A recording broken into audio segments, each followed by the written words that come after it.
Good Vach. I was asked by quite a few people to put this on a recording. So we're going to try to do it b'linada. This week was Parashas HaChodesh. Happened to be Rosh Chodesh also. And this is really something that if you make some leiv, if you think about, it's from the most important yesodis that we need for our life. For starters, the first Rashi in Bereshis begins, the first Rashi in the Torah. Amar Rabbi Yitzchak, lo yitzorach lahaschil es ha-Torah ela miha-chodesh hazeh lachem. This mitzvah that we're referring to is where the Torah could have began. The whole Sefer Bereshis, either like the Ramban, we wouldn't have had it at all. Or maybe this would have been the opening statement, but whatever it is, it's got to be something very important. This mitzvah, Chodesh hazeh lachem. Also, if you notice, the Eibishter gave it to us while we were still in Mitzrayim. Everything else we waited until we got out of Mitzrayim. Why couldn't we wait for this also till we got out of Mitzrayim? What was the rush to give it to us in Mitzrayim? And the lashon of HaChodesh hazeh lachem, Rosh Chodeshim, it's for you, lachem.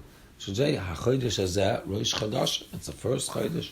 What's the inyan that it's specifically lachem for you?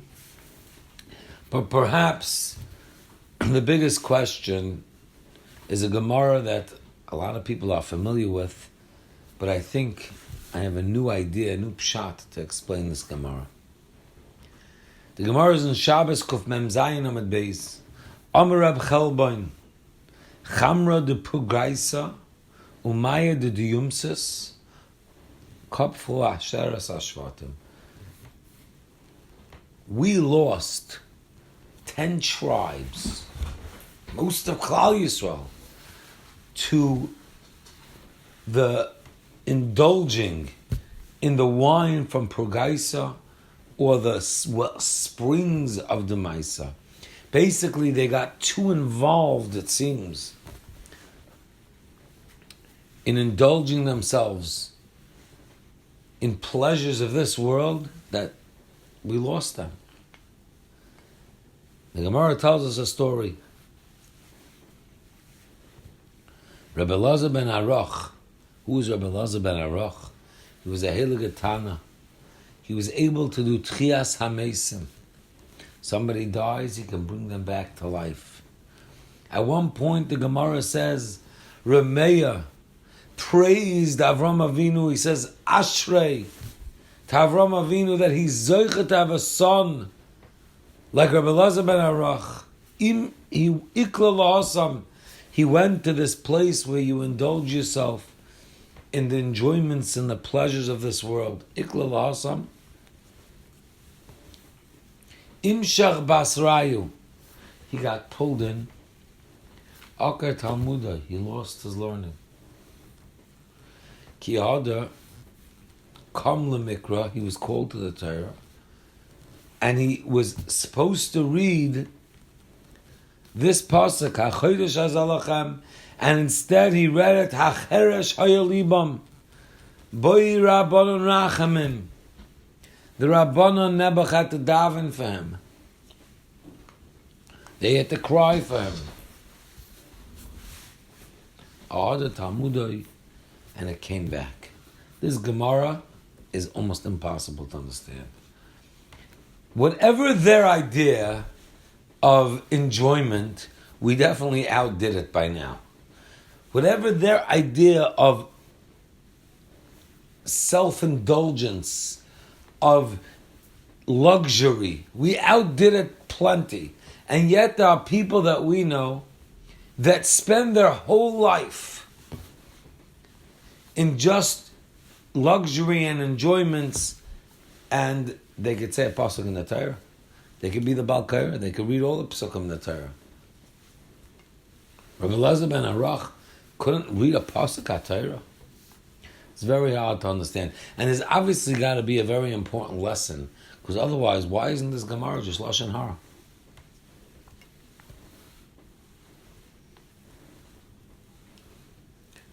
So to understand this, we have to talk about something that's probably one of the hardest things for us to deal with. And that's called mitzvahs anoshim melumadis. We spoke about this Rosh Hashanah time. There's so many things we don't even think about. Why we do? I'll give you one example. We have a very, very interesting custom. You spend Shabbos with your friend. He may be your partner. You learn with him. He's your chavusa. You go to a few Keddushim with him. You eat together. Then you go to Shalosh Chodesh together. Then you come outside, Matzah Shabbos, all these things. Start saying, Shalom Aleichem, Aleichem Shalom, Shalom Aleichem. Shalom Aleichem. What was that supposed to mean? I was with you all day. Well, what's this idea? We don't even think about it. We just do it. What are you saying Shalom Aleichem for? They say a story, the Austrian-Hungarian Emperor Franz Yosef, he was very busy with research. But their research wasn't as sophisticated as ours. The way they researched anything was, what they did is, the way they researched, they would go put on common man's clothing, and just like today, there was no social media. No one knew who they were. And he had his research team, and they set out for different projects. And at one point, they wanted to know which community, which group of people have the least worries. They went to the rich men, Mar ben Nechasim, Mar Bedaigas, said they had the most worries.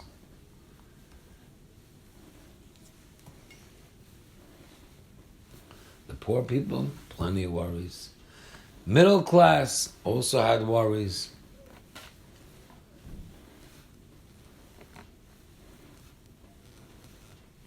And one night they're walking and they pass the shul and they see a bunch of, they don't know what exactly, but a bunch of Yidden in suits, and they're coming out to the parking lot, to the courtyard, and they're looking up and they're making decisions, looking at each other. Finally, one guy gives a nod, and they all go, hallelujah, and they start saying something. And then they see them jumping up and down, and then they're dancing. He comes over to them and says, excuse me, can you tell me what you're doing here? So I said, sure, we're doing Kiddush Levana.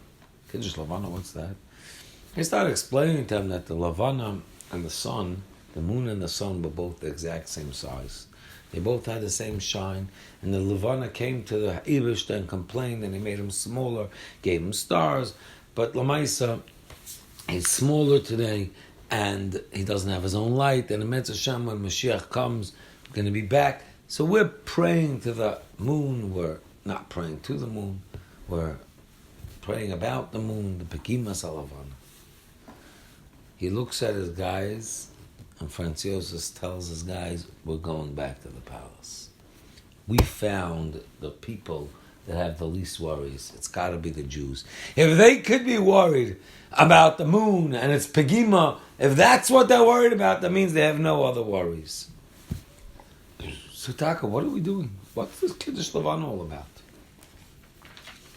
What's the idea? Now, why is it so hard that we have mitzvahs anoshim melamados? Because we're expected to daven with the slavos, learn, do mitzvahs with the geschmack. And because we're so ruggle in it, it's almost impossible. Let me give you a mashal. A guy gets married, and it's the first night after Shabbat Brachas. He's on his way home. The first supper he's going to spend, just him and his wife as a married couple. And as he's getting through the apartment building, he smells this delicious smell. He's thinking to himself, I wonder whose apartment that's coming from. Wow, someone's got a good cook in there. And he gets to his apartment, he realizes it's coming from his apartment. It just takes him over. And he sees the table is set gorgeous. He sits down and his wife greets him and gives him a bowl of soup, meat soup. He tasted, it's tasty. Tam Gan Eden. He finishes every little drop. He tells his wife, you give me another 3 such bowls, I can eat it. It's so good.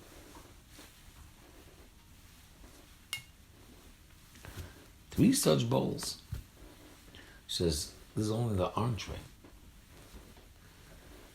Comes out the meat with chicken, with potatoes. Just everything is so well done. It just tastes delicious.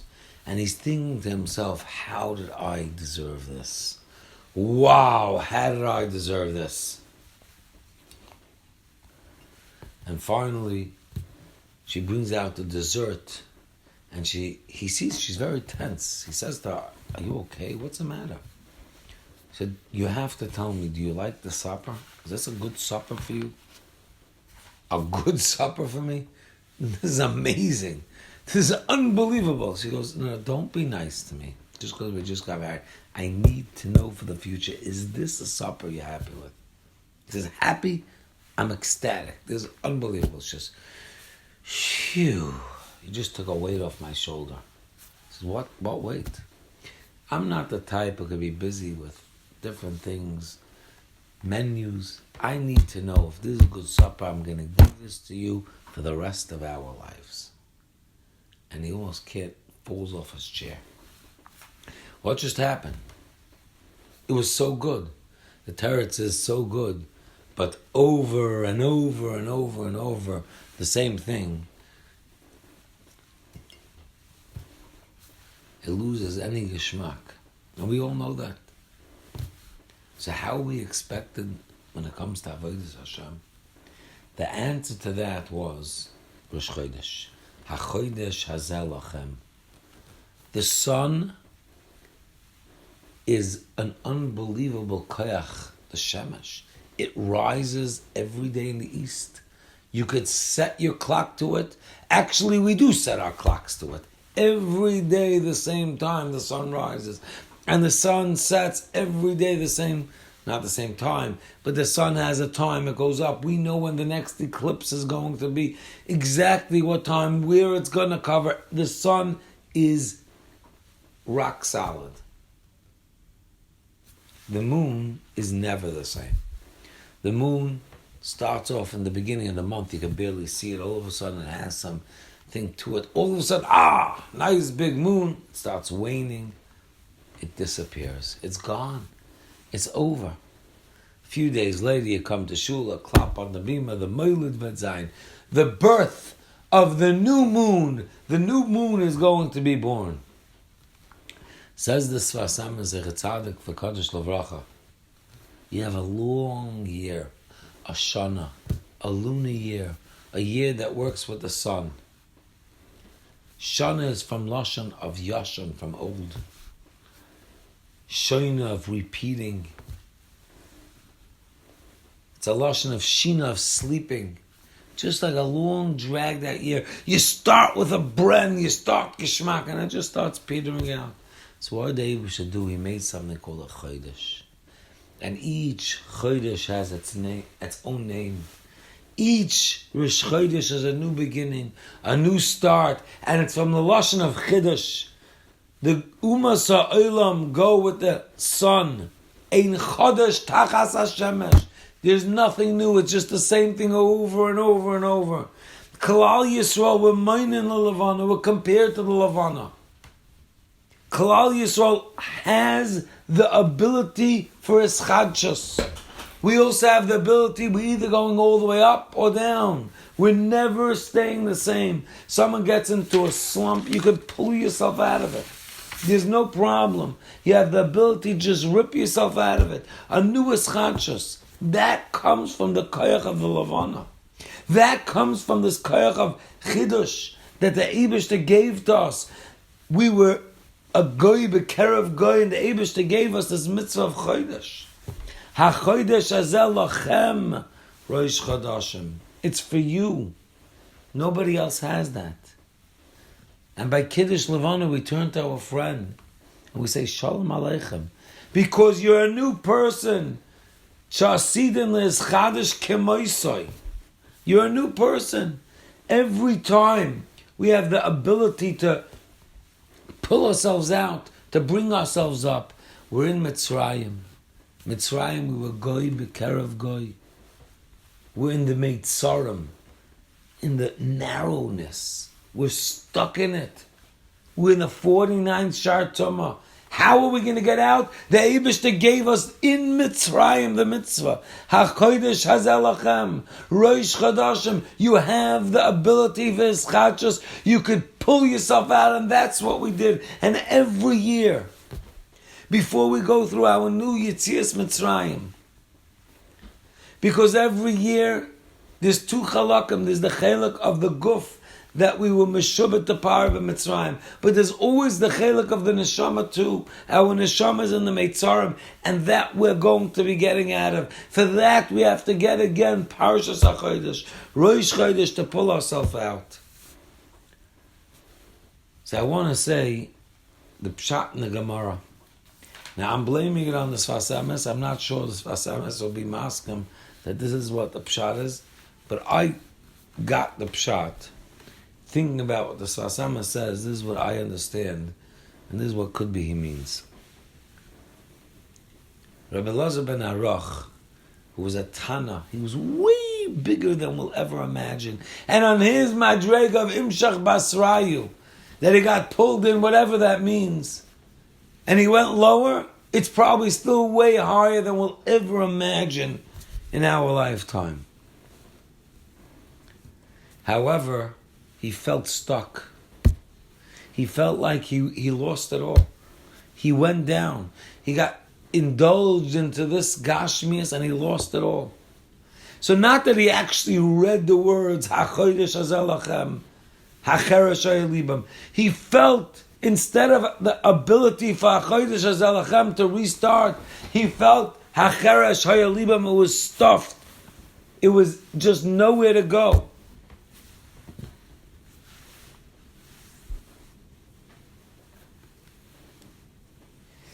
And with that, Rabbi Elazar ben Aruch,